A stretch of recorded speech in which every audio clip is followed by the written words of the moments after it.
Hi, my name is Elizabeth Hardy, and my speech is over eating disorder awareness. According to the National Eating Disorder Coalition, approximately 11 million Americans suffer from having an eating disorder. That means that half of Americans know someone who is personally suffering from this on a day-to-day basis. In addition to all the research that I've done, I also have a personal experience.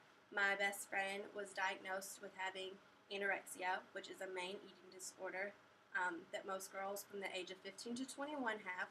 She's gone through treatment and she is trying to live her life the best that she can and hopefully eventually have a normal, healthy lifestyle without any of this disease. It's important for everyone to gain knowledge about eating disorder in hopes that we can prevent this from happening to our loved ones in the future. There are three main types of eating disorders. The first one is one that we probably hear the most. It's called anorexia.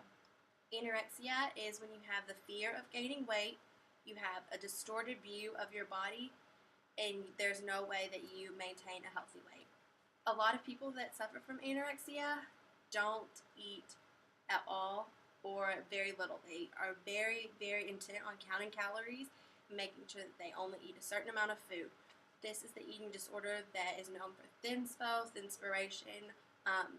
Mostly when we see really, really thin models where their ribs are showing, that's the first eating disorder that we think of as anorexia.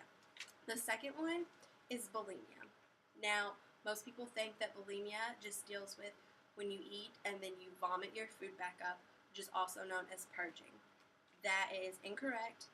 Bulimia does deal with that, but it deals with some of other stuff as well.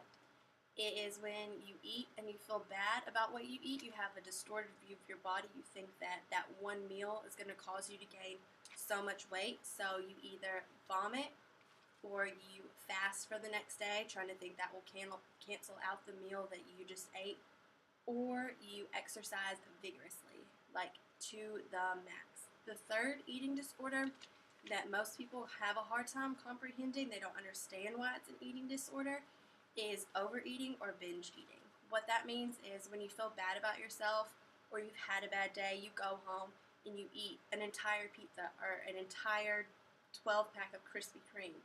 It's something that people don't really think of when they hear the words eating disorder because it doesn't go in the general direction of a skinny little tiny person. With binge eating, you're obviously feeling bad about yourself. It's a vicious cycle, so you tend to gain weight, and people that suffer with this are usually obese.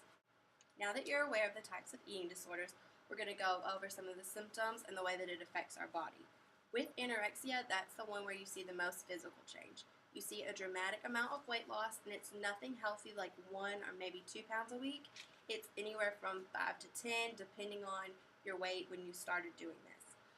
Most people that have anorexia and suffer from that complain of dizziness, fainting. They're constantly tired and they're constantly cold.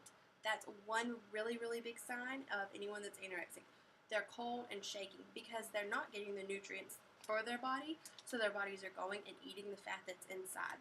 To compensate for this, they start to grow a really thin layer of hair so that insulation can get trapped in there. It's a little different with bulimia. With bulimia, it causes more problems with your intestines, your insides. Since you're purging and vomiting up any of the food that you're eating, all the acidity from your stomach is moving up to your esophagus, which is eroding that, and then up to your teeth. Most dentists can tell when you suffer from bulimia because the enamel on your teeth gets really, really worn down. And then you can also have severe just dental loss. Some of your teeth can actually fall out just because all the acidity of that. With bulimia, another reason that people have intestinal problems is that they abuse laxatives.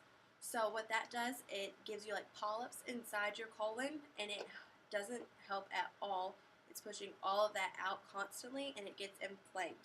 It also affects your kidneys, where they can't produce potassium. You have electrolyte imbalance, which causes you to feel constantly tired and just you don't want to do anything. You're so faint and dizzy. The last one, overeating, kind of goes in a different direction just because you're getting more nutrients than you need, more fat than you need. So you're going to suffer with things like high blood pressure or cardiovascular disease, where the fat was going to build up around your heart while as like anorexia and bulimia, because you're not providing nutrients and you're abusing your body, instead of your heart building up with fat, it's actually going to start to slow down. You're going to have cardiac arrhythmia. You could skip a heartbeat, and that could even cause sudden death. That is such a huge thing that's going on right now. Most people don't realize that anorexia, bulimia, overeating can cause death because it doesn't just affect your stomach. It affects your heart, which is so much that that's what kills you. It's not that you starve to death or anything like that. Your heart can't pump. It goes slower and slower until it eventually just shuts down and collapses. That's how most people who suffer from eating disorders, that's how they lose their lives. Signs and the way that eating disorders affect you are very important, but there is hope in prevention and treatment. There are 4 major types of treatment according to the Eating Disorder Prevention Association. Those range anywhere from medical treatments, which can be antidepressants or mood stabilizers, which they use more for people who suffer from anorexia or bulimia in hopes that they can stay positive and not want to skip a meal, try to get back to that daily lifestyle so they'll be able to make it through the day. They range more towards the people that are overeating with the medication, just so they can have stuff that will suppress their appetite so they're not constantly wanting to eat. The next one that's really, really helpful, my friend goes to it every single week, is she goes and sees a psychiatrist. So usually that's one-on-one. They talk to you, ask you how your week has been. It just kind of lets you get your feelings out and explain your reasons for doing the things you do. They don't agree with you. They don't disagree with you. They listen. They want to help you. And then if you need to, if it got to a point where it's too much, you can do psychotherapy, which you can do individually in a group of people who are suffering with the same illness that you are, or even as a family. This has been one of the most productive ways of getting out there, figuring out why we're doing what we do, where it all started, and how we can fix this. The best thing my friend has said has been a nutritionist. She meets with them, and she suffered from anorexia, so she was going from eating a handful, about this big a day, of like nuts and a huge like bottle of water, to now she's starting to eat, a salad here, grilled chicken here. They don't try and do it in a huge amount of food. They don't sit there and say, okay, you're going to have full breakfast, a full lunch, and a full dinner. They slowly incorporate foods that you're comfortable with eating into your everyday life. That way you don't feel overwhelmed with anything, and you feel better about yourself and getting back to a normal everyday routine and not having to suffer with that kind of eating disorder or those problems that you were having before. So, as I was saying, it is important for everyone to gain knowledge about eating disorders in hopes that we can pick up signs in help of prevention and treatment. Today I talked about different types of eating disorders, the signs and effects that it has on your body, and the different ways that it can be treated. Only 1 in 10 people who suffer from an eating disorder go out and get treatment.